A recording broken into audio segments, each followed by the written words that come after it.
अब हम आगे बढ़ते हैं बच्चों। अगला है सही उत्तर। सही उत्तर का अर्थ, भाई जब आप प्रश्न पूछोगे तो हम उत्तर देते हैं, जब उत्तर सही होता है तो हम कहते हैं बिल्कुल सही जवाब, तो सही उत्तर। लेकिन यहाँ पर जो सही उत्तर दिया जा रहा है बच्चों, वो सही उत्तर किसी और के बारे में नहीं, बल्कि भ्रष्टाचार के बारे में है, करप्शन के बारे में, रिश्वत के बारे में है। रिश्वतखोरी और भ्रष्टाचार का शिकार एक युवक, जिसके बारे में यहाँ बताया गया है, वो परेशान है। उसके सामने भ्रष्ट सामाजिक व्यवस्था को कोसने के अलावा कोई चारा नहीं। वो कोस रहा है, वो बुरा भला कर रहा है सामाजिक व्यवस्था को, क्योंकि वो परेशान है। क्यों? पर सत्य का पालन करना उसे एक दिन अपने लक्ष्य तक पहुंचा देता है। लेकिन फिर भी वो युवक जो है ना, अपनी सच्चाई नहीं छोड़ता, अपनी अच्छाई नहीं छोड़ता, और उसका उसे फल मिलता है। ऐसा क्या होता है उस युवक के साथ, हम पढ़ते हैं दूसरी लघु कथा में। तो सही उत्तर, अब तक वो कितने ही स्थानों पर नौकरी के लिए आवेदन कर चुका था। आवेदन यानी एप्लीकेशन, अप्लाई कर चुका था बच्चों नौकरी के लिए, सरकारी नौकरी के लिए। अभी पढ़ा लिखा है, रोजगार ढूंढ रहा है, और वो अलग अलग जगहों पे आवेदन कर रहा है। साक्षात्कार दे चुका है। साक्षात्कार यानी इंटरव्यू, जहाँ पे भी आप जाते हैं नौकरी के लिए इंटरव्यू देना पड़ता है। उसके प्रमाण पत्रों की फाइल भी उसे सफलता दिलाने में नाकामयाब रही थी। प्रमाण पत्र यानी सर्टिफिकेट्स की फाइल। बच्चों प्रमाण पत्र की फाइल, जब भी हम नौकरी के लिए जाते हैं तो अपने सर्टिफिकेट्स अपने साथ ले जाते हैं। ये सर्टिफिकेट साबित कर रहे थे कि वो नौजवान कितना काबिल था, प्रतिभावान था। लेकिन इसके बावजूद उसकी फाइल प्रमाण पत्रों से भरी थी, फिर भी उसे नौकरी नहीं मिल पा रही थी। क्यों? क्योंकि हर जगह भ्रष्टाचार, रिश्वत का बोलबाला होने के कारण योग्यता के बावजूद उसका चयन नहीं हो पाता था। टैलेंट था, प्रतिभा थी इसके अंदर, पूरी फाइल सर्टिफिकेट से भरी हुई थी, लेकिन जब ये जाता था तो पता चलता था नौकरी किसी और को मिल गई है। किसको मिलती थी? ऐसे लोगों को जिन लोगों ने पैसे देकर नौकरी खरीद ली है, या अपनी पहचान के बलबूते, अपनी विशेष पहचान के बलबूते नौकरी प्राप्त कर ली है, और इसका सिलेक्शन, चयन नहीं हो पाता था। हर ओर से अब वो निराश हो चुका था। भ्रष्ट सामाजिक व्यवस्था को कोसने के अलावा उसके वश में और कुछ तो था ही नहीं। बस बेचारा कुछ कर नहीं सकता था। ना तो उसके पास इतनी पैसे थे कि वो नौकरी खरीद ले, या फिर किसी के साथ धोखा कर ले, चीटिंग कर ले, क्योंकि ये बंदा अच्छा था। इसीलिए सिवाय इस व्यवस्था को कोसने के या बुरा भला कहने के उसके पास और कोई चारा नहीं था। अपना दुख प्रकट करके रह जाता। लेकिन आज फिर उसे साक्षात्कार के लिए जाना है। एक जगह से उसे बुलावा आया है। अब देश प्रेम, नैतिकता, शिष्टाचार, ईमानदारी पर अपने तर्कपूर्ण विचार बड़े विश्वास से रखता आया था। अब तक देखो बच्चों, देश प्रेम, हम अपने देश से प्यार करते हैं, युवक भी करता है, जहाँ भी जाता है देश प्रेम की बातें करता है। नैतिकता, नैतिकता मतलब मोरालिटी, अच्छे काम करना। शिष्टाचार यानी मैनर्स, और ईमानदारी पर अपने तर्कपूर्ण विचार बड़े विश्वास से रखता आया है। जहाँ भी जाता था इन सब बातों पे अपनी उत्तर वो देता था। इन बातों के इर्द गिर्द देश प्रेम, नैतिकता, मतलब उसे लगता था कि देश प्रेम, नैतिकता या शिष्टाचार, ईमानदारी से ही नौकरी मिलती है, और यही नौकरी पाने का एक मजबूत जरिया है। लेकिन इसके बावजूद उसके हिस्से में सिर्फ असफलता ही आई थी। देखो बच्चों, यहाँ पे देश प्रेम है, नैतिकता, शिष्टाचार है। यहाँ देखिए, एक बेटा अपनी माँ से कहता है कि माँ कचरे वाला आया है, तो माँ उसे सिखाती है और कहती है, बेटा कचरे वाले तो हम हैं, कचरा तो हम करते हैं, वो तो सफाई वाला है, हमारे कूड़े कचरे को उठाकर वो साफ़ करता है। उसी तरह से एक बच्चे ने शायद चोरी छुपे केक खा लिया है, तो उसकी माँ उसे पूछती, तो सच्चाई से, ईमानदारी से स्वीकार करता है कि केक मैंने खाया है। यहाँ पे देश प्रेम का छोटा सा बालक झंडा लेकर भाग रहा है। तो ये सारी बातें हैं जिसे हमें सीखने की ज़रूरत है, यही सब मैनर्स हैं। तो आगे है, साक्षात्कार के लिए उपस्थित प्रतिनिधिमंडल। प्रतिनिधिमंडल मतलब डेलीगेशन, जो इंटरव्यू लेने वाले हैं। उसमें ज़रूरी नहीं कि हमेशा कोई एक ही व्यक्ति इंटरव्यू, तो 3-4 लोग बैठे होते हैं सामने जो आपका इंटरव्यू लेते हैं, साक्षात्कार लेते हैं। तो उस प्रतिनिधिमंडल में से एक अधिकारी ने पूछा, भ्रष्टाचार के बारे में आपकी क्या राय है? हेलो, इसी भ्रष्टाचार से तो परेशान है ये युवक। अब उससे उसकी राय पूछी जा रही है। अब बंदा तो प्रतिभावान है ही, आया मन में, ईमानदार भी है, जो है उसने बोला और बिंदास बोला, डरा नहीं। क्या बोला? भ्रष्टाचार एक ऐसा कीड़ा है जो देश को घुन की तरह खा रहे हैं। घुन एक ऐसा छोटा कीड़ा जो अनाज लकड़ी में लगता है, उसको पूरा खा जाता है। उसी तरह से भ्रष्टाचार हमारे देश को खा रहा है अंदर अंदर से। इसने सारी सामाजिक व्यवस्था को चिंताजनक स्थिति में पहुंचा दिया है। सच कहा जाए तो यह देश के लिए कलंक है। क्यों कलंक है? क्योंकि इसकी वजह से प्रतिभावान लोगों को मौका नहीं मिलता। बुरे लोग गलत काम करके गलत काम करते हुए लोग आगे बढ़ जाते हैं, और जो सही होते हैं, ईमानदार होते हैं, प्रतिभावान होते हैं, वो पीछे रह जाते हैं, जिससे देश की तरक्की नहीं होती है।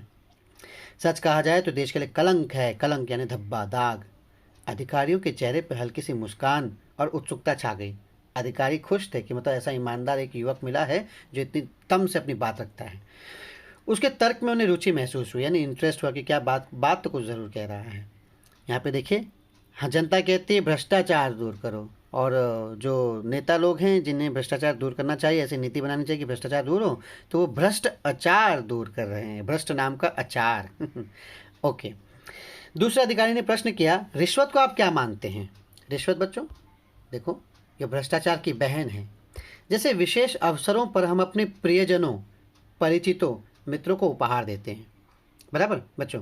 हम अपने जो, जैसे अभी हाल ही में रक्षाबंधन गया या फिर किसी का जन्मदिन होता है तो हम क्या देते हैं, उनको उपहार देते हैं, गिफ्ट देते हैं। तो रिश्वत भी कुछ कुछ ऐसा है, इसका स्वरूप भी कुछ कुछ वैसा ही है। लेकिन उपहार देकर हम केवल खुशियों या कर्तव्यों का आदान प्रदान करते हैं। बच्चों, जब हम उपहार देते हैं तो असल में हम क्या करते हैं, उनकी खुशी हमें बदले में मिलती है, या फिर हमारा कर्तव्य है कि हम बड़े हैं तो छोटों को उपहार दिया, या कोई जीता तो उसको उपहार देते हैं त्यौहार पे, तो ये कर्तव्य है। लेकिन रिश्वत में उल्टा है। रिश्वत में जब कोई चीज़ हम देते हैं तो इससे अधिक कुछ नहीं, जबकि रिश्वत देने से रुके हुए कार्य, दबी हुई फाइल और टलती हुई पदोन्नति, रोकी हुई नौकरी, रोकी गई नौकरी। मतलब जब आप रिश्वत देते हैं तो रिश्वत में क्या होता है कि जो फाइल दबी हुई थी आपके काम की, वो निकल आती है बाहर, मतलब आपका काम हो जाता है। टलती हुई पदोन्नति, यानी आपका प्रमोशन होने में आता था, अभी प्रमोशन जो रुका हुआ था वो हो जाता है। रोकी गई नौकरी, जो आपको नौकरी नहीं मिलती थी, आपने रिश्वत दी, आपको नौकरी मारी। तो इन सब के कारण सफलता हासिल की जा सकती है। मतलब आप चीटिंग से, धोखेबाजी से सफलता प्राप्त करते हैं रिश्वत देकर। यह भी, तब भी ये समाज के माथे पे कलंक है, इसका समर्थन कतई नहीं किया जा सकता। ऐसी में धारणा, मतलब है तो ये उपहार ही, लेकिन इस उपहार में सामने वाले की खुशी या कर्तव्य की भावना नहीं है, इस उपहार में अपना काम कराने वाली भावना है। कहकर वो तेजी से बाहर निकल गया। है, उसने जवाब दिया और निकल गया, क्योंकि वो जानता था मैंने अपनी बात तो बोल दी, यहाँ पे भी चयन होने वाला नहीं है। पर भीतर बैठे अधिकारियों ने गंभीरता से विचार विमर्श करने के बाद युवक के सही उत्तर की दाद देते हुए उसका चयन कर लिया। और आज वो समझा कि सत्य कुछ समय तक के लिए निराश हो सकता है, लेकिन परास्त नहीं हो सकता। बच्चों, आज उसकी ईमानदारी काम आई, क्योंकि यहाँ बैठा हुआ प्रतिनिधिमंडल भी ईमानदार था, और वो ऐसे ईमानदार, काबिल, योग्य व्यक्ति के चुनाव के लिए ही बैठा हुआ था, और उसकी ईमानदारी आज जीत गई।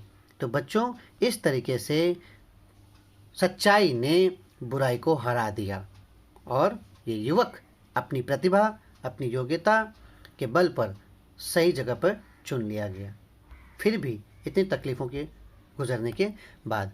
बच्चों, भ्रष्टाचार क्या है? भ्रष्टाचार अर्थात भ्रष्ट आचरण।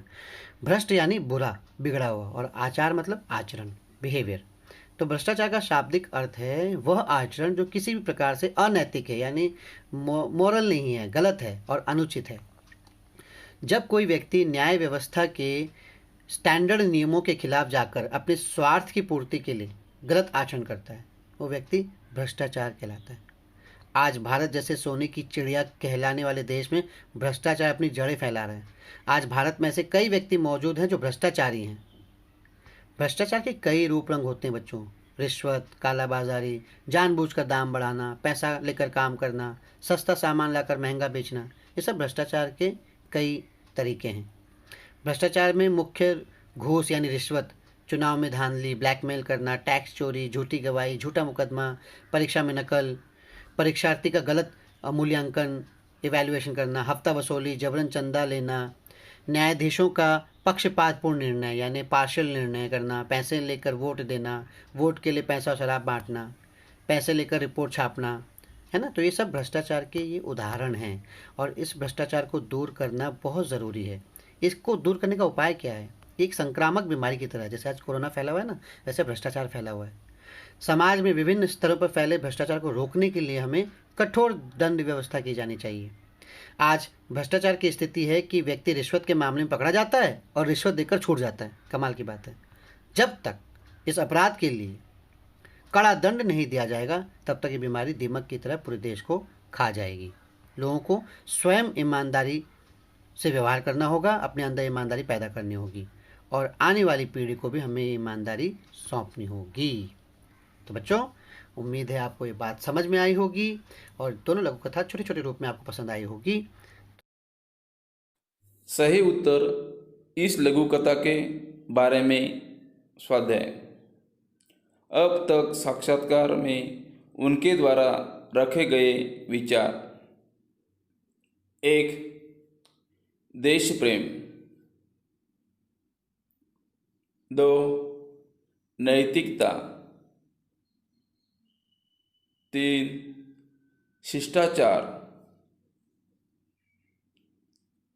4. ईमानदारी।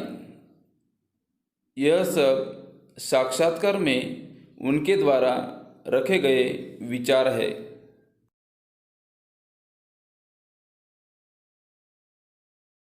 सामने दी गई कृति पूर्ण कीजिए। किस कारण चयन नहीं हो पाता? 1. भ्रष्टाचार के कारण चयन नहीं हो पाता। 2. रिश्वत का बोलबाला होने के कारण चयन नहीं हो पाता।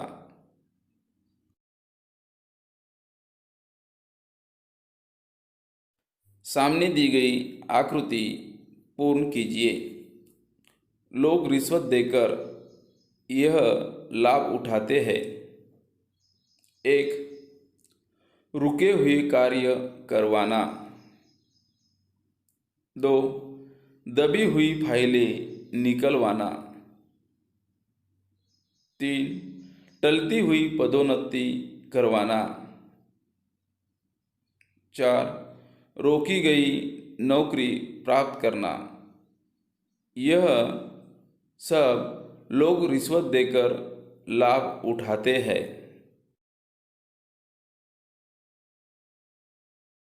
सामने दिए प्रश्नों के कारण लिखिए। 1. युवक को पहले नौकरी न मिल सकी। कारण: युवक को पहले नौकरी न मिल सकी क्योंकि हर जगह भ्रष्टाचार और रिश्वत का बोलबाला था। 2. आखिरकार अधिकारियों द्वारा युवक का चयन कर लिया गया।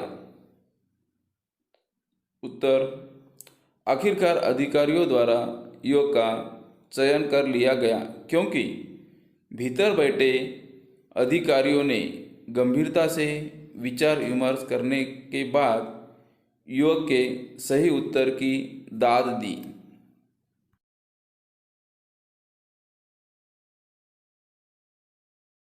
स्वमत लिखिए। भ्रष्टाचार एक कलंक, इस विषय पर अपने विचार लिखिए। 2 लघु कथाएं में नरेंद्र छाबड़ा ने सही उत्तर लघु कथा के माध्यम से भ्रष्टाचार का अर्थ बताते हुए कहा है। दूषित आचार या जिसका आचार बिगड़ा गया हो। आज हमारे जीवन के हर क्षेत्र में भ्रष्टाचार बढ़ रहा है। हर आए दिन नेताओं की भ्रष्टाचार के समाचार आते हैं। भ्रष्टाचार के आरोप में कितने नेताओं जेल काट रहे हैं।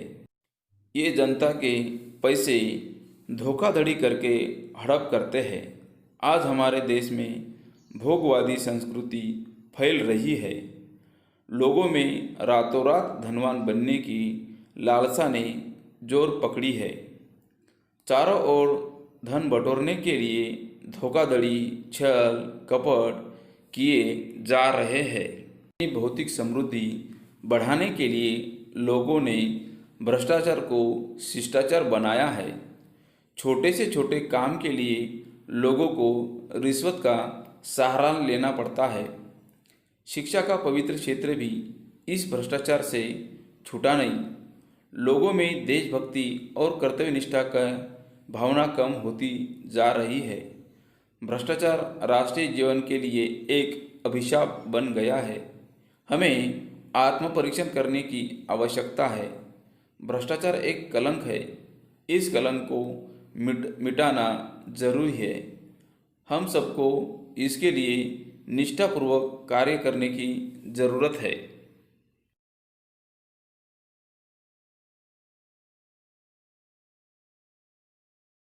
भाषा बिंदु। 1. अर्थ के आधार पर निम्न वाक्यों के भेद लिखिए। 1. क्या पैसे कमाने के लिए गलत रास्ता चुनना उचित है? यह वाक्य प्रश्नवाचक वाक्य है। 2. इस वर्ष भीषण गर्मी पड़ रही थी। यह वाक्य विधानवाचक वाक्य है। 3. आप उन गहनों की चिंता न करें। यह वाक्य निषेधवाचक वाक्य है। 4. सुनील, जरा ड्राइवर को बुलाओ। यह वाक्य आज्ञार्थक वाक्य है। 5. अपने समय के लेखकों में आप किन्हें पसंद करते हैं? यह वाक्य प्रश्नवाचक वाक्य है।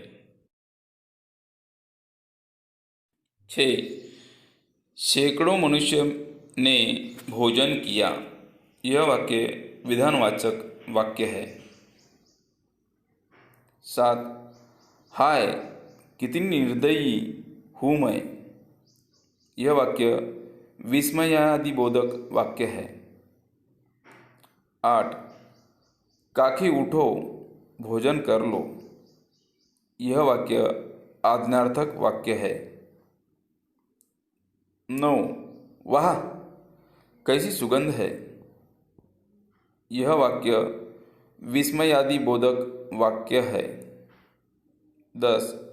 तुम्हारी बात मुझे अच्छी नहीं लगी।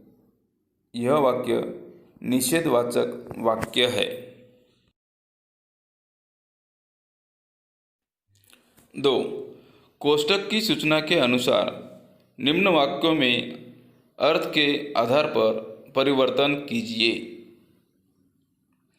1. थोड़ी बातें हुई। यह वाक्य निषेधार्थक वाक्य बनाना है। वाक्य थोड़ी भी बातें नहीं हुई। 2. मानो इतना ही बोल सकी। यह वाक्य प्रश्नवाचक वाक्य बनाना है। क्या मानो इतना ही बोल सकी? 3. मैं आज रात का खाना नहीं खाऊंगा। यह वाक्य विधानार्थक वाक्य बनाना है। वाक्य मैं आज रात का खाना खाऊंगा। 4. गाय ने दूध देना बंद कर दिया। यह वाक्य विस्मयार्थक वाक्य बनाना है। अरे, गाय ने दूध देना बंद कर दिया। 5. तुम्हें अपना ख्याल रखना चाहिए। आज्ञार्थक वाक्य बनाना है। वाक्य तुम अपना ख्याल रखो।